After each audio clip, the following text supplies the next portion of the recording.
రాత్రికి శివ శివ అనుకుంటా సలిపోవాలి. అటెంకాల చిన్నగా ఎండలు షురు కావాలి. కానీ వామ్మో అప్పుడే ఎండలు దంచుతున్నాయి. ఇప్పుడు ఓ అర్ధగంట అట్లా బయటికి పోయి వచ్చిన అంతే. వామ్మో ఏమెండలు.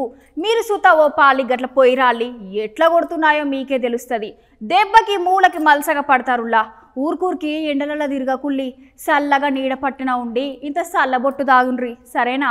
ఓ అమ్మో, నువ్వు చెప్పింది నిజమే అనిపిస్తుంది సిట్టమ్మ. నిప్పుల తట్ట నెత్తిలో పెట్టుకున్నట్టే ఉన్నది. గంతగానం దంచుతున్న ఎండలు. ఈసారి ఎండలతో ఏగేటట్టు లేము కదా. ఇంకా పూరాగా మార్చి నెలనే వెళ్ళలేదు. గప్పుడే సుక్కలు చూపిస్తున్నాయో ఎండలు. ఇంకా ముందు ఎట్లుంటాయో మరి. వచ్చే ముందు నెలలలో గజ్జున వణికిస్తాయి కావచ్చు ఎండలు.